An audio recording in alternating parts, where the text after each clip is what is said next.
Olá, gente, aqui é a Nana do Laboratório da Nana. E hoje, na nossa jornada juntos, nós vamos ouvir os capítulos 4, 5 e 6 do livro de Atos. E após, eu vou compartilhar uma reflexão com vocês. Vamos lá! Atos, capítulo 4. Pedro e João diante do Sinédrio.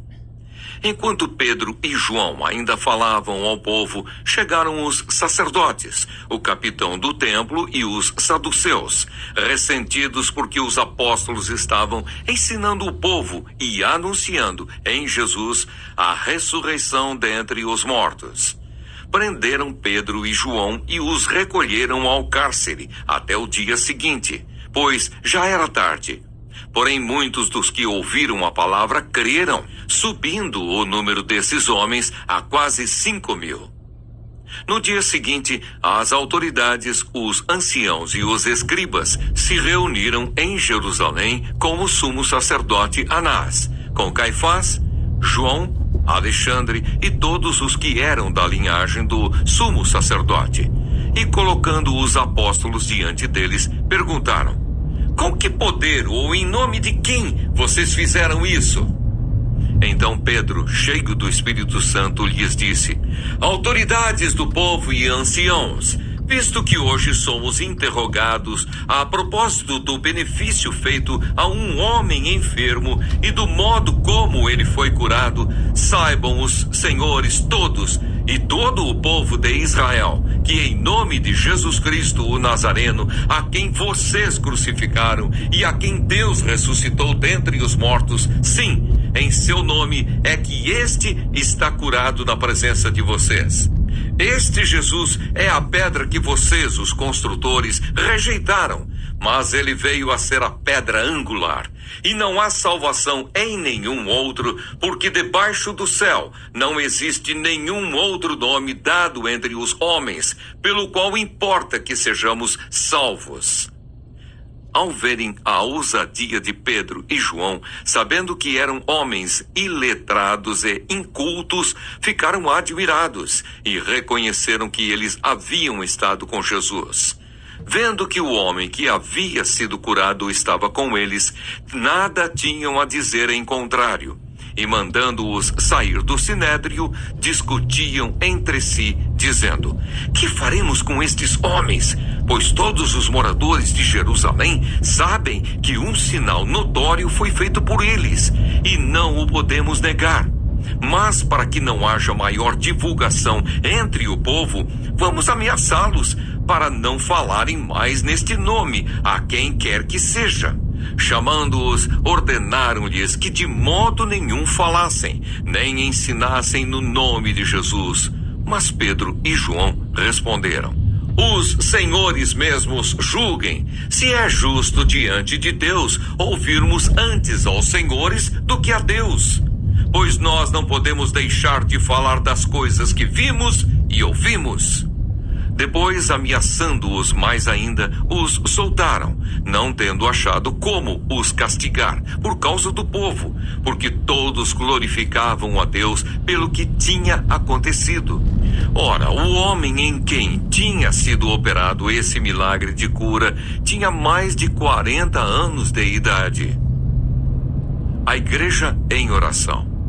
Uma vez soltos, Pedro e João procuraram os irmãos e lhes contaram tudo o que os principais sacerdotes e os anciãos lhes tinham falado.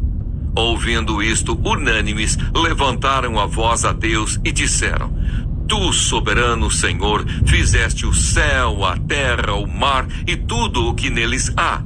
Disseste por meio do Espírito Santo, por boca de Davi, nosso pai, teu servo: por que se enfureceram os gentios e os povos imaginaram coisas vãs?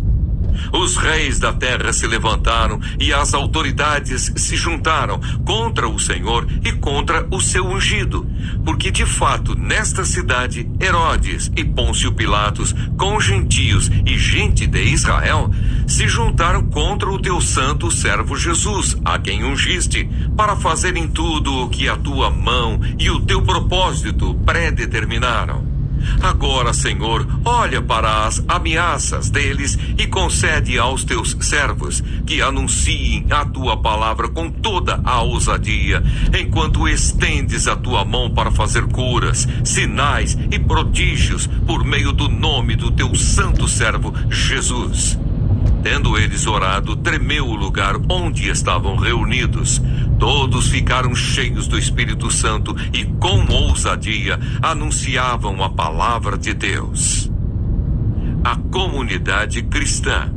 Da multidão dos que creram, era o coração e a alma. Ninguém considerava exclusivamente sua nem uma das coisas que possuía. Tudo, porém, lhes era comum. Com grande poder, os apóstolos davam testemunho da ressurreição do Senhor Jesus, e em todos eles havia abundante graça. Não havia nenhum necessitado entre eles, porque os que possuíam terras ou casas, vendendo-as, traziam os valores correspondentes e os depositavam aos pés dos apóstolos. Então se distribuía a cada um conforme a sua necessidade. A oferta de Barnabé. Então José, a quem os apóstolos chamavam de Barnabé, que quer dizer filho da consolação, um levita natural de Chipre, vendeu um campo que possuía, trouxe o dinheiro e o depositou aos pés dos apóstolos. Atos, capítulo 5. Ananias e Safira. Entretanto, certo homem chamado Ananias, com sua mulher Safira, vendeu uma propriedade, mas reteve uma parte do dinheiro. E Safira estava ciente disso. Levando o restante, depositou-o aos pés dos apóstolos. Então Pedro disse: Ananias, por que você permitiu que Satanás enchesse o seu coração para que você mentisse ao Espírito Santo, retendo parte do valor do campo? Não é verdade que, conservando a propriedade, seria sua? E depois de vendida, o dinheiro não estaria em seu poder? Por que você decidiu fazer uma coisa dessas? Você não mentiu para os homens, mas para Deus. Ouvindo estas palavras, Ananias caiu morto. E sobreveio grande temor a todos os que souberam do que tinha acontecido. Levantando-se os moços, cobriram o corpo de Ananias e, levando-o para fora, o sepultaram. Quase 3 horas depois, entrou a mulher de Ananias, sem saber o que tinha acontecido.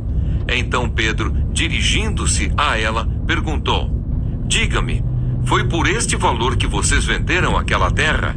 Ela respondeu: Sim, foi por esse valor. Então Pedro disse: Por que vocês entraram em acordo para tentar o Espírito do Senhor? Eis aí à porta os pés dos que sepultaram o seu marido, e eles levarão você também. No mesmo instante, ela caiu aos pés de Pedro e morreu. Entrando os moços, viram que ela estava morta e, levando-a, sepultaram-na ao lado do marido. E sobreveio grande temor a toda a igreja e a todos aqueles que ouviram falar destes acontecimentos. Sinais e prodígios. Muitos sinais e prodígios eram feitos entre o povo pelas mãos dos apóstolos, e todos costumavam se reunir de comum acordo no pórtico de Salomão. Mas dos restantes ninguém ousava juntar-se a eles, porém o povo tinha grande admiração por eles. E aumentava sempre mais o número de crentes no Senhor, uma multidão de homens e mulheres, a ponto de levarem os enfermos até pelas ruas e os colocarem sobre leitos e macas, para que, ao passar Pedro, ao menos a sua sombra se projetasse sobre alguns deles. Vinha também muita gente das cidades vizinhas de Jerusalém, levando doentes e atormentados por espíritos imundos, e todos eram curados. A perseguição aos apóstolos. Levantando-se, porém, o sumo sacerdote e todos os que estavam com ele, isto é, o partido dos saduceus, ficaram com muita inveja. Prenderam os apóstolos e os recolheram à prisão pública. Mas de noite, um anjo do Senhor abriu as portas da prisão e, levando-os para fora, lhes disse: vão ao templo e digam ao povo todas as palavras desta vida. Tendo ouvido isto, logo ao amanhecer, entraram no templo e ensinavam. Quando chegaram o sumo sacerdote e os que estavam com ele, convocaram o sinédrio e todo o conselho dos anciãos do povo de Israel e mandaram buscar os apóstolos na prisão. Mas quando os guardas chegaram lá, não os encontraram no cárcere. E voltando, relataram, dizendo: encontramos a prisão fechada com toda a segurança e as sentinelas nos seus postos junto às portas. Mas abrindo as portas, não encontramos ninguém dentro. Quando o capitão do templo e os principais sacerdotes ouviram estas informações, ficaram perplexos a respeito deles e do que viria a ser isto.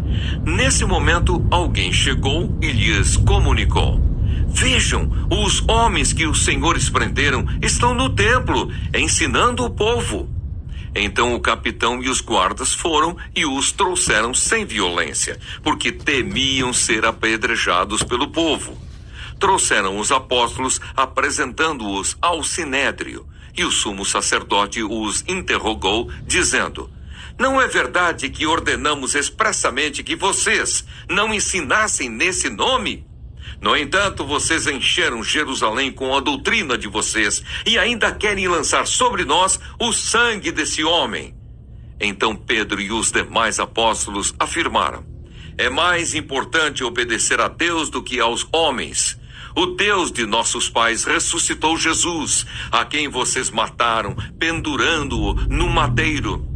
Deus, porém, com a sua mão direita, o exaltou a príncipe e salvador, a fim de conceder a Israel o arrependimento e a remissão de pecados. E nós somos testemunhas destes fatos, nós e o Espírito Santo, que Deus deu aos que lhe obedecem.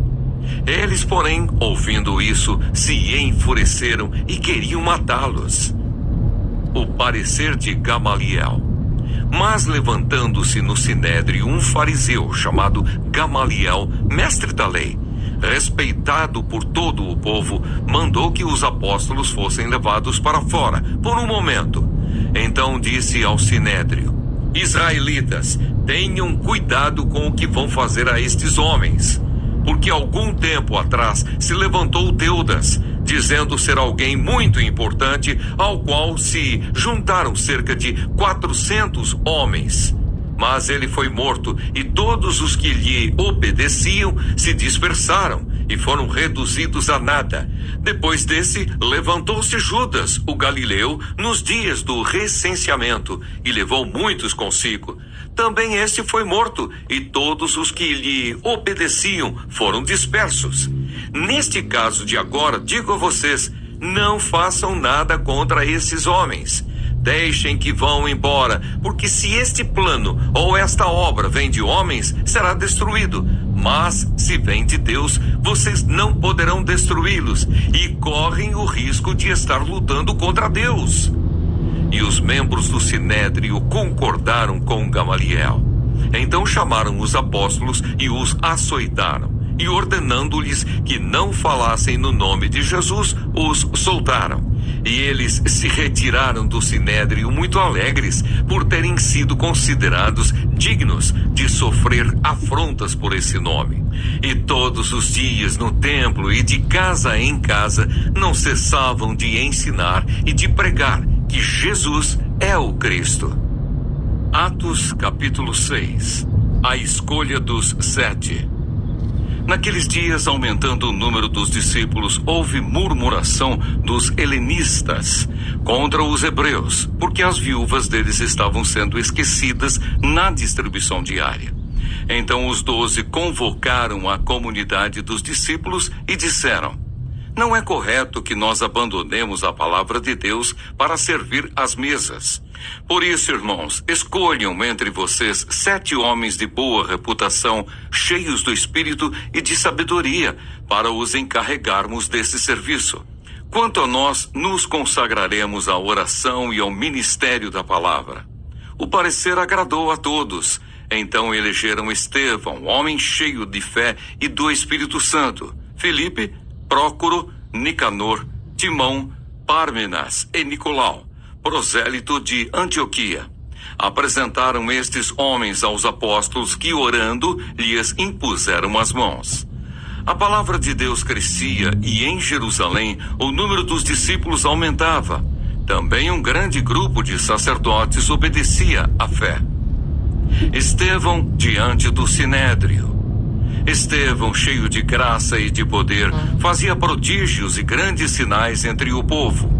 Então alguns dos que eram da sinagoga, chamada dos libertos, dos sirineus, dos alexandrinos e dos da Cilícia e da província da Ásia, se levantaram e discutiam com Estevão.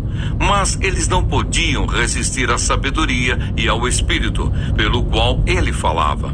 Então subornaram alguns homens para que dissessem: ouvimos este homem proferir blasfêmias contra Moisés e contra Deus. Atiçaram o povo, os anciãos e os escribas, e investindo contra Estevão, o agarraram e levaram ao Sinédrio. Apresentaram testemunhas falsas que disseram: este homem não para de falar contra o lugar santo e contra a lei. Nós o ouvimos dizer que esse Jesus, o Nazareno, destruirá este lugar e mudará os costumes que Moisés nos deu. Todos os que estavam sentados no sinédrio, fitando os olhos em Estevão, viram o seu rosto como se fosse rosto de anjo. Bom dia, gente! Hoje vamos refletir sobre os capítulos 4, 5 e 6 do livro de Atos, que mostram o crescimento da igreja, a coragem dos apóstolos diante da perseguição e a ação do Espírito Santo fortalecendo a comunidade dos crentes. Atos capítulo 4. Pedro e João são presos por pregarem em nome de Jesus. Mas diante do sinédrio, eles falam com ousadia: não podemos deixar de falar das coisas que vimos e ouvimos. Após serem libertos, a igreja se reúne em oração e é novamente cheia do Espírito Santo, falando a palavra de Deus com coragem. Aqui aprendemos que a verdadeira fé não se cala diante das pressões. Quando o Espírito Santo habita em nós, ele nos dá ousadia para testemunhar e permanecer firmes, mesmo em tempos difíceis. Atos capítulo 5. Ananias e Safira tentam enganar a igreja e são julgados por Deus, mostrando que o Senhor zela pela pureza do seu povo. Ao mesmo tempo, muitos milagres são realizados pelas mãos dos apóstolos e mais pessoas creem no Evangelho. Mesmo presos novamente, um anjo os liberta e eles continuam pregando sem medo. Aqui aprendemos que Deus leva a santidade a sério. A igreja cheia do Espírito é marcada pela verdade, poder e coragem. Não há prisão que possa impedir o agir do Senhor. Atos capítulo 6. A igreja cresce tanto que surge a necessidade de organização. 7 homens, cheios do Espírito Santo e de sabedoria, são escolhidos para servir nas necessidades práticas. Entre eles, Estevão, que se destaca pela fé e poder de Deus. Aqui aprendemos que, quando a igreja cresce, é preciso sabedoria e unidade. Cada pessoa tem um papel no corpo de Cristo, e o serviço, feito com amor e unção, também é ministério diante de Deus. Refletindo sobre esses textos, Atos 4 nos inspira a viver com coragem e proclamar o Evangelho, mesmo sob oposição.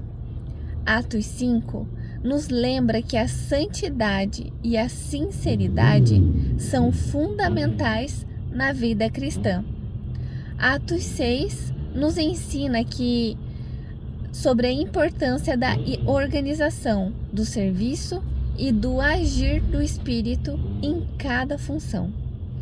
Que hoje sejamos uma igreja viva, cheia do Espírito Santo, corajosa para testemunhar, pura em nossas intenções e pronta para servir. Que o mesmo poder que atuou nos primeiros discípulos nos encha para impactar o mundo com o amor de Cristo.